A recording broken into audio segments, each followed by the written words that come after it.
Hello there, my fellow Dark Brandon acolytes. I'm just realizing that I hit the start record button without bringing up the links that I needed. That's okay. By addressing it, I buy myself time to. There we go. Oh, hi, Pigeon. So my editors were going to release the video today on the rail strike that reached its deadline. Uh, well, reaches would have reached its deadline at the end of the day, but I can't even go and get her because I'm not wearing pants. The basic gist of it is that after pulling the representatives of the unions and the rail companies into the White House and arguing with them for 20 hours, Biden and his labor secretary and tragically his pigeon. No, she's gonna scream anyway. Can you even hear her? I can hear her. Anyway, the White House brought the people in and made them work out a deal. Take a look. Here's Biden, looking young and fit, staring at a piece of paper. And then here's a section from that piece of paper. It's a snippet from a Wall Street Journal article on the rail strike, which ends with, let's see if Democrats side with their big labor allies or with the U.S. economy that needs the trains to run on time. So to quickly summarize my position on this article, um, I hope the person who wrote it burns in hell for framing the workers who are on strike because they were getting fired for taking time off to go to doctors about their heart attacks as the big monolithic power here, and by replacing the interests of the rail companies with the U.S. economy. Truly disgusting anti-labor framing. This person deserves to burn in hell forever. And it's not particularly confidence-inspiring that Biden is framing the deal that he helped negotiate as, like, kind of a response to that sentiment. Like, hey, don't worry, people who fucking hate workers. The trains are running on time. It's just sort of an interesting deference to a quote very close to one famously assigned to Mussolini, but, what are you going to do? Basically, here's what happened. Um, the Biden, his labor secretary, and I believe Buttigieg, transportation secretary, all entered a room with union reps and rail company reps, locked the door, and said that nobody can leave until they come up with a deal that needs to get thrown back to the union workers for a vote. And a deal they came up with. Now, taking a look at this, rail strike union deal. The deal that has been proposed is a lot better than the one that was previously offered, and is also better than what I expected them to get. But only time will tell whether or not the union workers will actually vote in favor of it. Um, I believe a 24% wage increase over 5 years, starting from 14%, which includes back wages that stretch back to 2020, meaning that the average worker is going to get about $11,000 flat right off the bat to compensate for back wages. Additionally, I think they're getting $1,000 a flat bonus at the end of every year for 5 years. They're also getting the ability to take sick leave, voluntary leave, and like a single day of paid leave.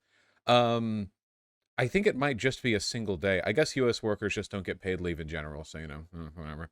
Um, there's a lot of good to this deal. Unfortunately, I don't know how much it's actually going to address kind of like the broader concern of the union workers, which is schedule flexibility. Obviously, giving them the ability to take voluntary leave and paid sick, or sorry, just sick leave, not paid sick leave. That's a great start. That's a good step in the right direction. At the same time, though, it really depends on how it actually kind of like practically plays out. If it's like, oh yeah, you can get sick leave or time off now. All you have to do is sign in triplicate and give us information like 3 months in advance, and then we send it up to the HR, and HR has to. If it's buried behind that level of bureaucratic inconvenience, then it might not be. It might not really address the problems that much. From what I've seen, there are apparently a lot of people.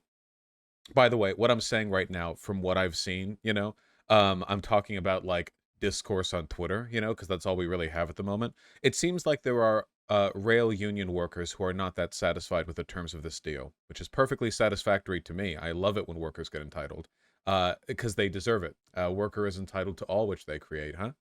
Um,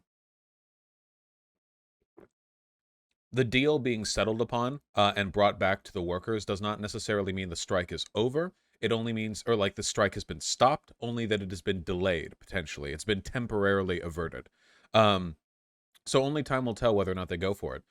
This sets back the date of the strike by a couple of weeks. You know, if the union workers vote in favor of the deal, then this is all over. If they don't, then it goes back and they negotiate again. And if no concessions are made, then the strike is on, and we'll see how things go.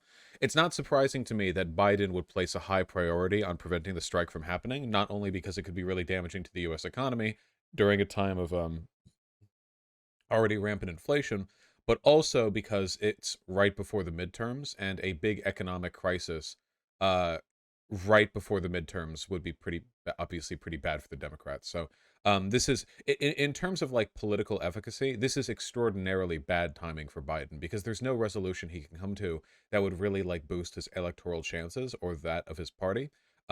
Because Americans are cucks, and we don't really like vote in awe of our pro-labor political candidates anymore, unfortunately. So, not great stuff there, I guess. Um, Overall, I'm happy with the way this deal is first being presented. I was enthusiastic about it on Twitter in large part because, like, as an American, unions are so weak and labor gets so little that, being able to amass this many concessions, a number of concessions that would put rail workers' standard of like labor, their like labor rights somewhere from maybe 100 miles below your average European to like maybe 90 miles below your average European. Like, as an American, that's pretty good. Just because my standards have been set so low. But whatever. Yeah.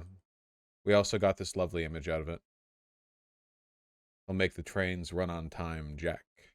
Personal prediction. I don't think the rail union's going to go for it. They might. I'm not like throwing a 99% guess out here, but I don't think they will. That's my personal guess. I think they're going to kick it back to the negotiating table, and I think they're going to do so with demands that the rail companies are just not willing to concede to. And I think that the strike is going to approach once more, and we're either going to run up against the deadline again with Biden locking everyone in a room for 21 hours this time, or the strike is actually going to happen, which would be very electorally damaging for Biden, at which point he has really two options. He can either put a ton of pressure on the rail companies to concede to the demands of the unions, which would be my preference, or Biden could use his executive power in any number of ways to effectively just break the strike. If that happens, that'd be pretty bad. I know that my attitude towards the Dark Brandon meme is going to take a rapid nosedive if Joe Biden like just does a Pinkerton and just strike breaks the rail unions by it just like forces them to go to work or whatever, and then the libs on Twitter are like, yeah, Dark Brandon says get back to work, and I'm gonna be like, that'll be the day. And by that'll be the day, I don't mean that's not going to happen. I mean it will happen, and I will not be happy. So,